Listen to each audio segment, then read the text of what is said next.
Hello everyone, thanks for joining School of the American Rifle. We have another bolt carrier group physical. This is a Knights Armament Sandcutter. This has a BCM bolt in it. It has a Forward Control Designs cam pin. And the user sent this to me so I could gauge it out and check to see if we had any issues with a possible broken fastener. And he does want me to replace the carrier key even if they are secured and staked properly. He wants to have the Michigan's ox installed. And of course I'll need to put a new carrier key on it to do that in order to get clean staking. So let's go ahead and get started. Grab my bolt disassembly tool. Take our firing pin retaining pin out. Firing pin. Cam pin. And our bolt. Grab a paper towel. The cam pin is new. No marks on it at all. Fits inside the bolt very well. No wiggle. It's a nice M16 contour firing pin. Comes out of the bolt easy. No bends in it. Let's go ahead and check our protrusion. Let's take our extractor out real quick.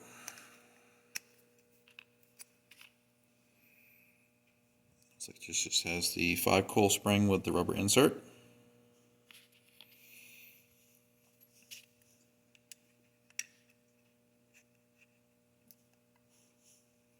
Zero this out. Protrusion is 0.030. Very good.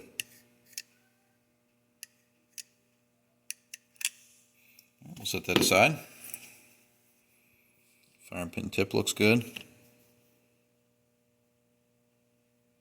No pitting or damage.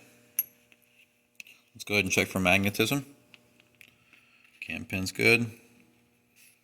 Firing pin's good. Firing pin retaining pin is good. Extractor and bolt is good. Alright, let's check our extractor with our gauge. Fits into the go side. Does not fit into the no-go side. Very good.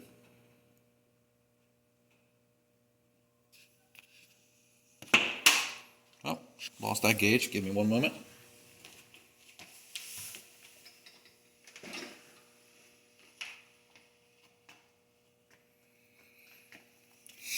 Alright, let's check our bolt tail with our no-go and our field gauge. Does not go in. Does not go in. Very good. Set those aside. Let's check our firing pin hole. Takes the go side. No-go does not go in. I did check the ejector off camera. And it does have proper weight. Spring is nice and strong, no binding. Don't have any severe wear marks or defects that are visible. The ejector pin is flush on both sides. Gas rings are in good shape. We'll go ahead and do a gas ring test. Holds the rings just fine. Gas rings are good.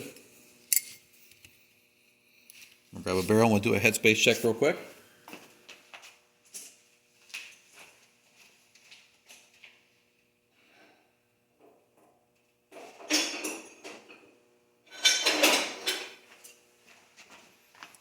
Forgot to put that in the camera. Alright, let's check with our go gauge. This is 1.4636 for 223 go. And it closes or it rotates. Set that aside. Do our 14646, which is the 556 go.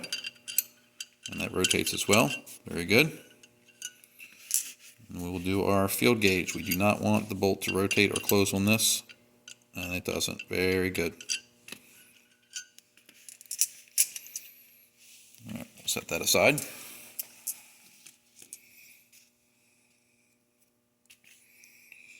Alright, bolt is good. Let's check to make sure our extractor pin allows the extractor to move freely, and it does. And we're going to move on to the carrier. So let's do quick calibration and cleaning. Zero it out.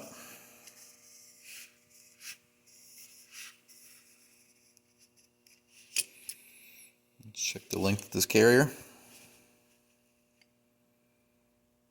And we are good.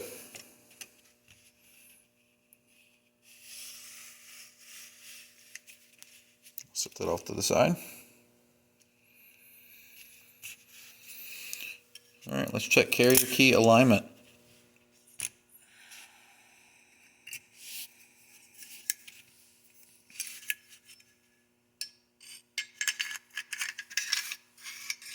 Perfect alignment. Very good. We'll set that off to the side. Let's check our carrier key or gas key. Takes the go side. No go side starts a little bit, but does not go in all the way, so that's not a fail. It's just the mouth of it. It's only going in about that far. So that still passes. It has to take that gauge all of the way. All right, let's check our carrier 3-bore. Let's make sure we have a clear path. And we do. We'll check our carrier 3-bore, and then we'll do our reverse test for our carrier key screws. So we'll start at the front. Takes the first green gauge. Second green gauge is a little tight. Getting into the yellow. All right, so the bolt support or shoulder ring is in the yellow range. Let's try the gas ring run. We have first green, it takes it. Second green takes it. Getting into the yellow range now. Takes the yellow. Alright, so we're in the yellow range for the gas ring run. Now let's check the bolt tail seal. Check it with the first green gauge. That passes through easily. Second green gauge passes through easily. Let's get now to the yellow gauge. And we have a very tight fit. It will not go. So the bolt tail seal, this, when it interfaces with that, has a really good fit. So that's good. Let's go ahead and move this over to the vise. We're going to do our reverse torque test for the carrier key screws and see what we get. Make sure we have the right bit. We do. Set this for 30 inch-pounds. Done already. No movement.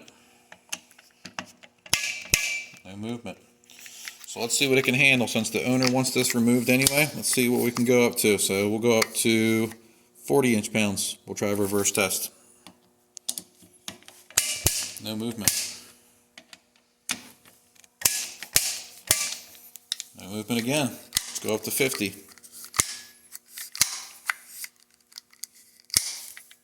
50 inch-pounds.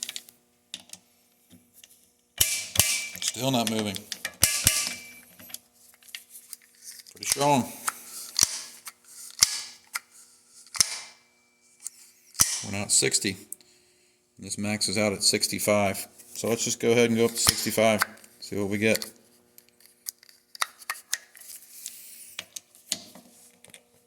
Oh, it moved to 65. And so did that one. So that is not a bad thing. That does not mean anything to infer poor quality on these carrier key screws. Even the best fasteners will cut loose at that unless you're using something like the ox. We can see that they sealed the carrier key. We were getting a little bit of leaking gas here. You can see that it had a really good seal here, all around here, but right around the gas port you can see that there's oil there, which means that it wasn't sealing well, and the same thing on the carrier key.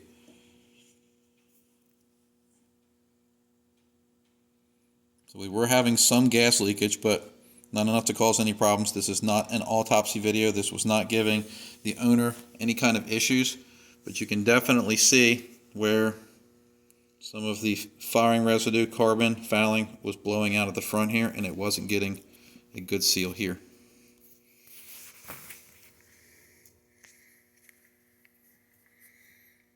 Just a little bit of leakage. So nothing to be concerned about because it was working for the owner. We are going to go ahead and replace this carrier key off camera. We're going to install this one off here to the right. I've already gauged this one out. And then 2 new aux, and we'll do the dimple staking that I perform on all of the carrier keys that I replace, and the owner will be happy to get this back. So everything checks out on this. Hope you found this educational, and thanks for watching.